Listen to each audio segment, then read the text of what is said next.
Life story channel में आपका स्वागत है। आइए आज हम आपको सुनाते हैं अकबर बीरबल की कहानियाँ। अकबर बीरबल के नाम से कितनी ही कहानियाँ जुड़ी हुई हैं, इनमें कितनी सच्ची हैं और कितनी मनगढ़ंत कोई नहीं बता सकता। परंतु एक बात तो सत्य है कि इनसे जो प्रेरणा और शिक्षा मिलती है उससे कोई इनकार नहीं कर सकता। इनसे बीरबल की हाजिर जवाबी और बुद्धि का हमें पता चलता है। इनकी प्रासंगिकता हमेशा बनी रहेगी। तो आइए अब हम कहानी की शुरुआत करते हैं। अकबर का साला। अकबर का साला हमेशा से ही बीरबल की जगह लेना चाहता था। अकबर जानते थे कि बीरबल की जगह ले सके ऐसा बुद्धिमान इस संसार में कोई नहीं है। फिर भी जोरू के भाई को वो सीधी ना नहीं बोल सकते थे। ऐसा करके वो अपनी लाडली बेगम की बेरुखी मोल नहीं लेना चाहते थे। इसीलिए उन्होंने अपने साले साहब को एक कोयले से भरी बोरी दे दी और कहा कि जाओ इसे हमारे राज्य के सबसे बड़े मक्कार और लालची सेठ दमड़ी लाल को बेच कर दिखाओ। अगर तुम यह काम कर गए तो तुम्हें बीरबल की जगह वजीर बना दूंगा।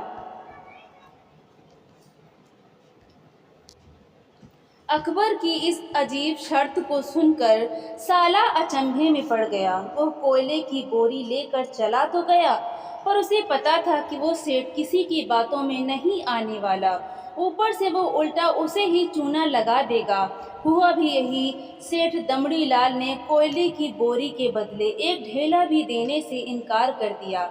साला अपना समूह लेकर महल वापस लौट आया और अपनी हार स्वीकार कर ली।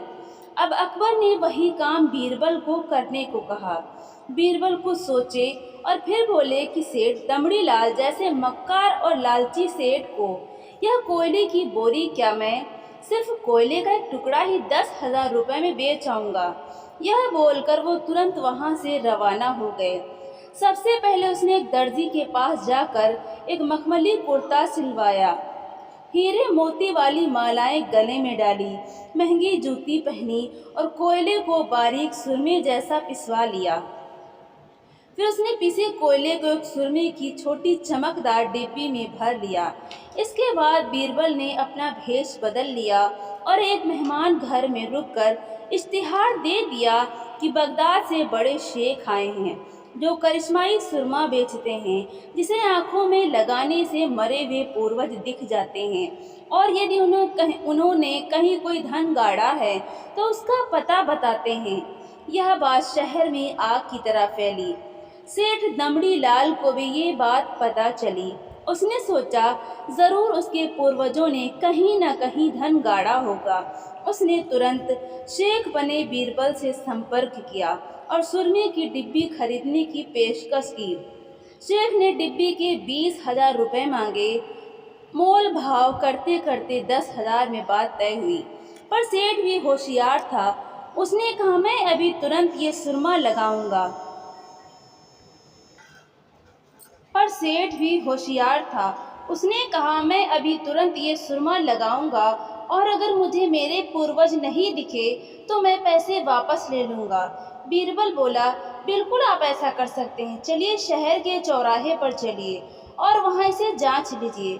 सुरमे का चमत्कार देखने के लिए भीड़ इकट्ठा हो गई। तब बीरबल ने ऊंची आवाज में कहा ये सेठ अभी ये चमत्कारी सुरमा लगाएंगे और अगर ये उन्हीं की औलाद है जिन्हें ये अपना माँ बाप समझते हैं तो इन्हें इनके पूर्वज दिखाई देंगे और गड़े धन के बारे में बताएंगे। लेकिन अगर आपके माँ बाप में से किसी ने भी बेईमानी की होगी और आप उनकी असल औलाद नहीं होंगे तो आपको कुछ भी नहीं दिखेगा। और ऐसा कहते ही बीरबल ने सेठ की आंखों में सुरमा लगा दिया। फिर क्या था, सिर खुजाते हुए सेठ ने आंखें खोली। अब दिखना तो कुछ था नहीं, पर सेठ करे भी तो क्या करे। अपनी इज्जत बचाने के लिए सेठ ने 10,000 बीरबल के हाथ में थमा दिए और मुंह फुलाते हुए आगे बढ़ गए। बीरबल फौरन अकबर के पास पहुंचे और रुपए थमाते हुए सारी कहानी सुना दी। अकबर का साला बिना कुछ कहे अपने घर लौट गया और अकबर बीरबल एक दूसरे को देखकर मंद मंद मुस्काने लगे। इस किस्से के बाद फिर कभी अकबर के साले ने बीरबल का स्थान नहीं मांगा। तो दोस्तों, आपको ये कहानी कैसी लगी? लाइक करें, शेयर करें और कमेंट करके हमें ज़रूर बताएं।